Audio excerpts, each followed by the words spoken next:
welcome back to my YouTube channel, and welcome to my YouTube channel if it's your first time being here. My name is Leah, and if you haven't already subscribed to my channel, please subscribe and like this video. For today's video, as you have seen from the title, I am going to be sharing with you guys my experience, or rather how I ended up coming to Algeria on a government scholarship. And at the end of the video, I am going to be sharing with you guys basic tips and things you may need to know if you're looking for a scholarship under the bursaries committee, or if you might want to end up in Algeria or any other country through the same method that I used. You guys should stick around and watch this video to the end. Let's do this.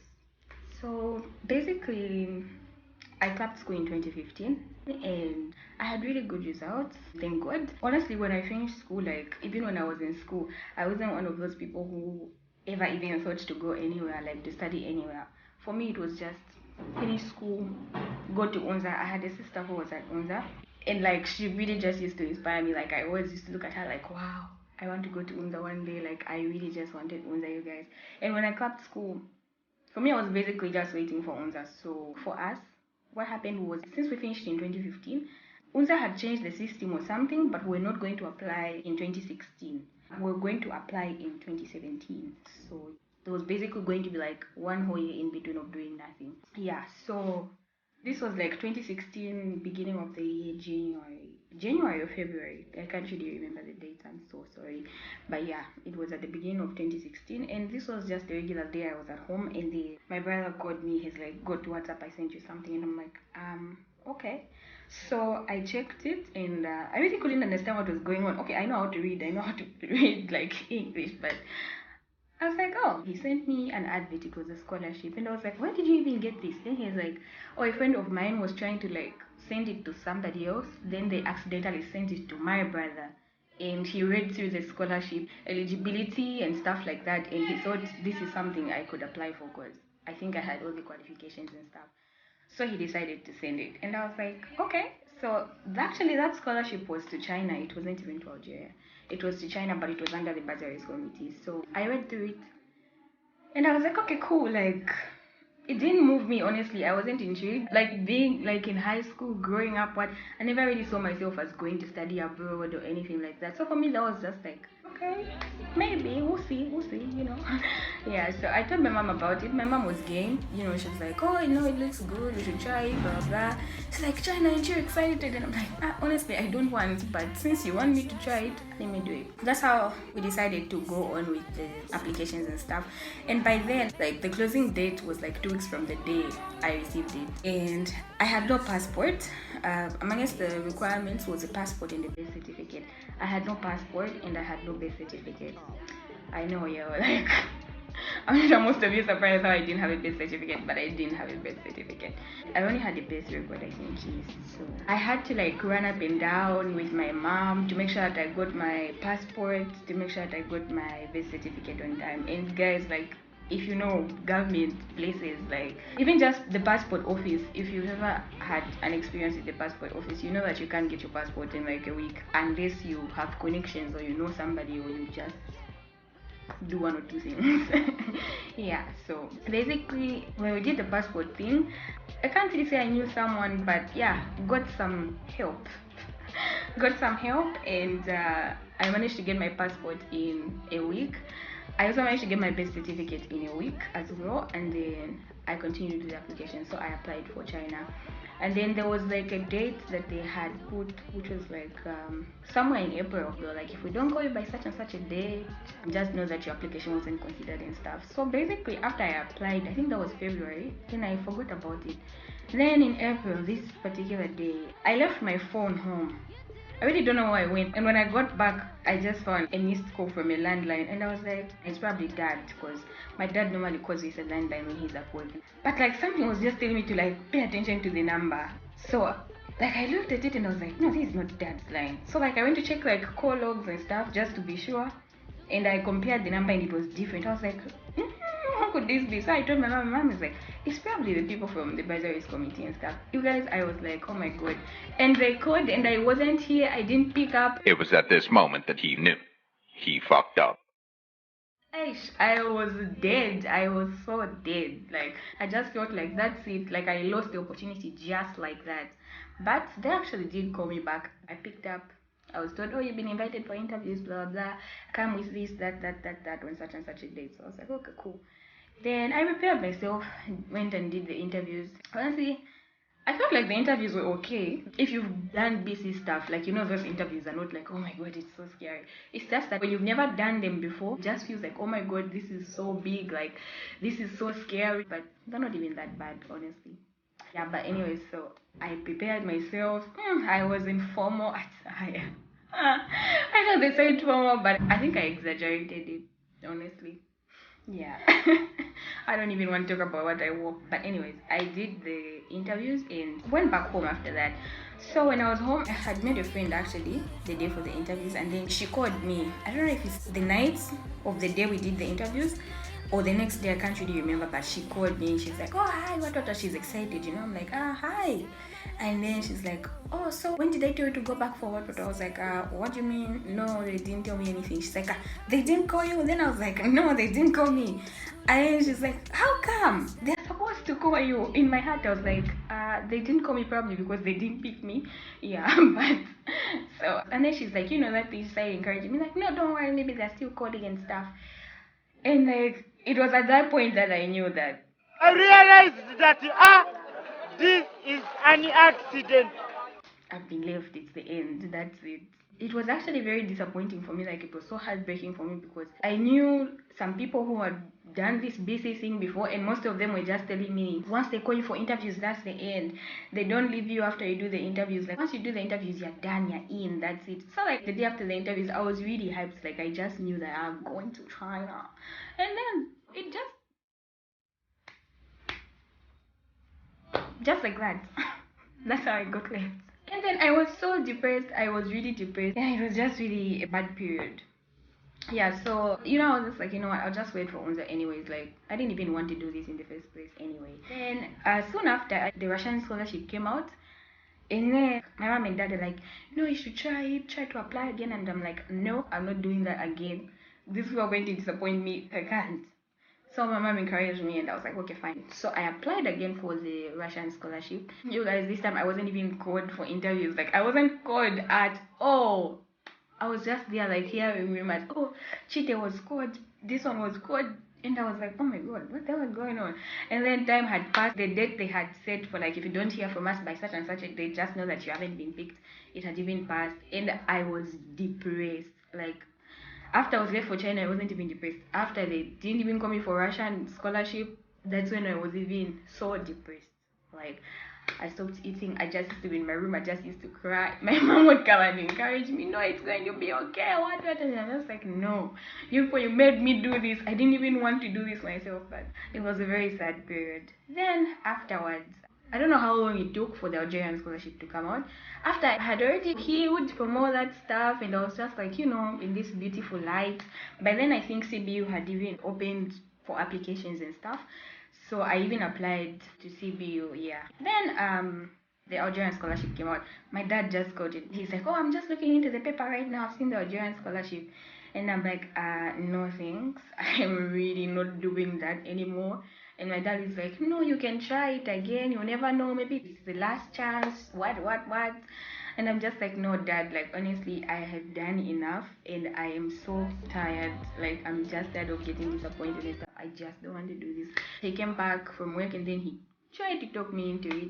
After that, I applied for the Algerian scholarship. This one I think didn't even take long from the time of like application and stuff and calling. So I was called for interviews.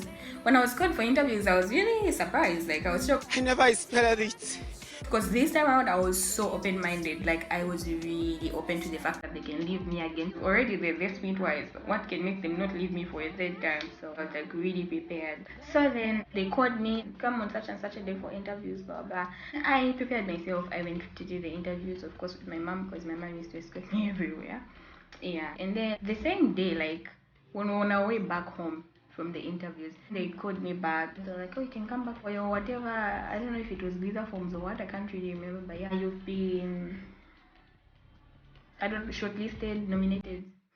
English is hard, but yeah, you've been picked. I'm happy because I never expected it, but God gave it to me. I'm grateful to Him. So I was like, oh, thank you. And I was like, can I just come tomorrow? Because my place is really far and I can't make it. Then my mom is just like, you, what are you talking about? Like, how can you tell them you're going tomorrow? What if they give you opportunity to someone else? And I was just like, Mommy, I'm tired, man. Gee, like, I'm exhausted. When they called me back, I wasn't as excited as I should be because I feel like I went through so much. You guys, this whole thing took like almost a whole year because I started with applications like at the beginning of 2016. That was like January or February. And by the time I think I was called back for Algeria was, I think somewhere in August. Can't really remember the dates, but I was just really tired. Like, I was so exhausted from BC this, BC that. So my mom is like, no, you have to go back. And I was like, Mommy, it's late. I'll just go tomorrow. Yeah, I went back the next day. And like, even when I continued, like, I had that open-mindedness. Like, these people can just tell you today, like, oh, you're not going anymore, you know. And like, I was just really prepared for anything. But yeah, everything went well. I managed to do everything else. I had this scandal at the end of it because there was this form we given to fill in. But I filled in the form in small letters. I even went home. And then the lady called me when I was home and she's like, ew, how can you? Okay, no, I'm not going to mention her name, but I'm so tempted. But no, I'm not going to do that. If you know busy things, you know, the madam was in charge of everything. Yeah. So she called me and she's like, how can you fill in this form in small letters? You don't know this is an official document. You don't fill in official documents in small letters. You have to use capital letters. And I was like, oh my god, madam, I am so sorry. I didn't know. And Desha, come back here. Come and do this. Ngabakusha, you want to start pointing fingers at someone that no, it's because of this one that they left me. And I was just like, like when she just mentioned when they leave you, and I was just like, oh my god. Like it was I think around 15, and my place is really far, you guys, and like the Bazaris committee is like in Longacres, it's like almost opposite directions. But I just kampaukad, like I don't even know. I walked to the station, got on a bus. The bus, goodness, it was even fast. I got to the BC in no time. The distance between the station at Longacres and like the BC, that walking distance, if you know it. I walked that distance in like 3 or 4 minutes. I was walking fast. I don't even know if I was thinking that day, but I I got there in no time. The madam was being surprised, like, okay. And so she made me like change and everything like that. Yeah, I had to use Tipex and I had to like rub and redo the whole thing. It was just chaotic, but I managed to do that, and everything after that just went smoothly. And yeah, so that's basically how I found myself in Algeria under a government scholarship. Yeah, so I also just wanted to add and give you guys some tips, advice if you are looking for a scholarship, undergraduate or postgraduate, because the Bursaries Committee normally offers scholarships even for postgraduate. Like if you want to do your masters somewhere abroad, but you need a scholarship or other people to sponsor you and stuff, you can always use the BC because these people are really helpful. Yeah, though sometimes they don't pay us on time, but they are very helpful. You guys should really try to apply. Sometimes they can't always pick you, but they do pick. Like I think most people just know that no, they can only pick you if you know someone, if you have connections. I really did not have any connections, you guys. I didn't know anyone. I didn't pay anybody money. I didn't do anything like that. I was picked by merit. Though there are some people who do, you know, that kind of business, but I think most of us are really just people who are picked on merit. So you guys, if you're looking for a scholarship, if you want to study abroad and maybe your parents can't afford, BC is the way to go. I don't know why I keep calling it BC. It's not even BC anymore. Like the name changed from Bursaries Committee to Higher Education Loans and Scholarships Board. So they have a Facebook page. I think I'll leave it somewhere here. And then I will leave the link to their Facebook page in the description box. Make sure to go check it out and turn on post notifications for that page. And to make it your see first, there's this thing on Facebook where you favorite a particular page or account so that whenever you open your Facebook, their posts come before any other posts. So yeah, that's going to be really helpful to you. Like if you are really looking for a scholarship, or if you know somebody who needs a scholarship, I would really advise you guys to just go for the BC thing. It's legit. Like you don't pay anything. Okay, speaking for Algeria, I hear people who go to Russia pay something. I don't know about translating results or what, but I'm not going to talk about that because I'm not in Russia. Yeah, so like for us who come here, we paid nothing. Like I think the only time we got to pay was your own personal expenses and things like medicals. That's all. But for everything else, they didn't ask us to pay for anything. Our visas, our air tickets were just given to us. Like, if you don't have money, BC is the way to go. Like, just look out for their adverts in the Zambian Daily Mail newspaper or on their page on Facebook. They always post, and always just, be alert, and always just Google things, always just look for things. You never know when you find a good scholarship on the internet.